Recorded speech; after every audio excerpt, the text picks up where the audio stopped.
Welcome to He Changed the World from Forest Baptist Church, a series of talks about Jesus Christ from Mark's Gospel, recorded by me, David Last. Talk number 22. Not a Ghost. Mark chapter 6, verse 47 through to verse 56. Do you believe in ghosts? That when a person dies, their spirit continues, and that some of those spirits haunt the living? The Bible doesn't. But neither does it say that death is the end of us. Rather, it says that at death we go to meet our Creator, and He judges our life. What's it like to meet God?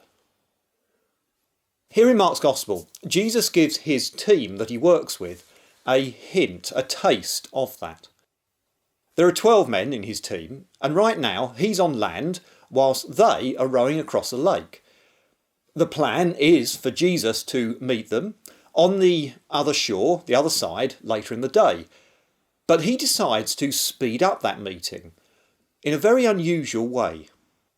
In the early hours of the morning, during a windstorm, he catches up with their boat and starts to overtake it. The only thing is, Jesus himself is not in a boat. He's walking across the water. Some magicians can fool you into thinking that they can walk on water, but only God could really do it. Which actually is the point Jesus is making here.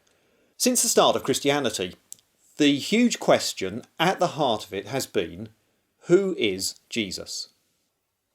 His disciples knew he was human, but they came to insist that he was more than human, that he spoke and behaved like he was also God, even accepting worship from them, which really angered some of his opponents. In the 2,000 years since, there have always been people trying to tone that back down again, saying maybe kind things of Jesus, he was a very good man, or even a higher being. But they will not say Jesus is God. Yet Christians do say that, because that's what his disciples discovered. Not that the disciples found it easy to handle. To them, God was far away, hidden, unseen, not walking round Judea. It made no sense what they were seeing. And hence, when Jesus walks across the water in this story, their first thought is actually, he's a ghost, which terrifies them. In fact, it scares them to the point where Jesus knows he's got to intervene. So he changes direction and clambers into their boat and says to them, "Do not be afraid." At that point, the early morning lake becomes very peaceful. And in fact, they're able to get easily to shore. And yet, all the way, they're trying to process what they just saw. I mean, imagine if you saw someone walking across the local river, would you assume they're God? Even if they told you they were? No, instead you'd be hunting for a different explanation, especially if the idea of meeting God down here goes against all your expectations. You just wouldn't accept it. And that initially is the reaction of Jesus' work team. Okay, he's clearly not a ghost, but who is he then? And yet, gradually, these disciples will come to see that he is God.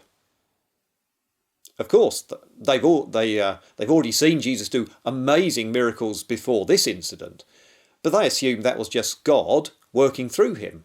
Jesus was like one of the ancient prophets of history. But back on shore, as they watch Jesus with the crowds, they're starting to see him through new eyes. He has a power which no one else has ever displayed on earth. He stands unique. There's no one like Jesus. There isn't. Jesus is God. That night on the lake, the disciples met their Creator, come to them in real human form. And when they reflected on that later to tell others, two lessons came through. Firstly, it was terrifying to meet God, to meet the one who gave the world life. More than that, it was terrifying to meet God because he's perfect and we are shoddy, damaged and corrupt. To meet God is rightly to feel judged. So seeing Jesus as God challenged not only their view of him, but their view of themselves. It really shook them up. However, there was a second lesson on the lake too. These men heard Jesus say, "Don't be afraid." Jesus, as God, offers that to us. We can be ready to meet our Creator, as intimidating and terrifying as he is. We can be ready to meet him as judge, if we'll just ask for his forgiveness, rather than keep ignoring him.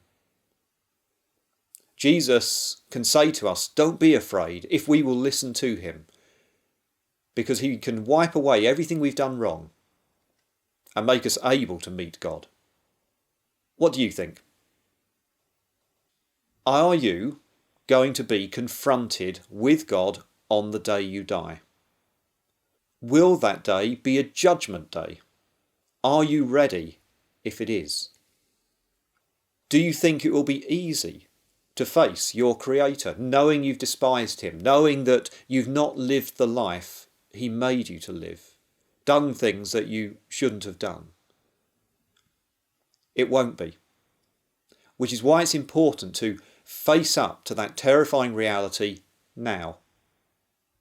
But also know this, that today Jesus offers you mercy. You can be ready to face your Creator. Come and discover from Jesus how that can be. Thanks for watching. To finish off, we're going to hear the Bible passage read out, have a listen, and then pray. Talk to God. And I hope you will then join us for the next video. Mark's Gospel, chapter 6, verses 47 to 56.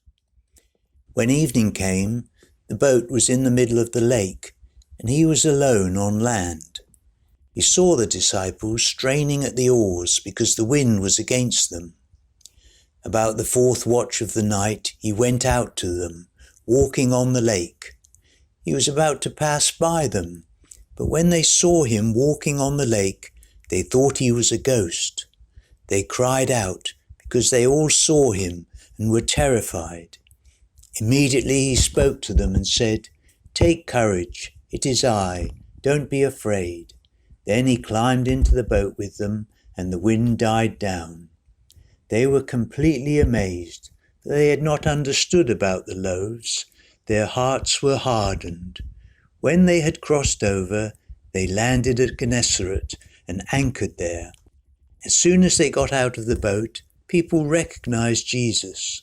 They ran throughout that whole region and carried the sick on mats to wherever they heard he was. And wherever he went, into villages, towns, or countryside, they placed the sick in the marketplaces. They begged him to let them touch even the edge of his cloak, and all who touched him were healed.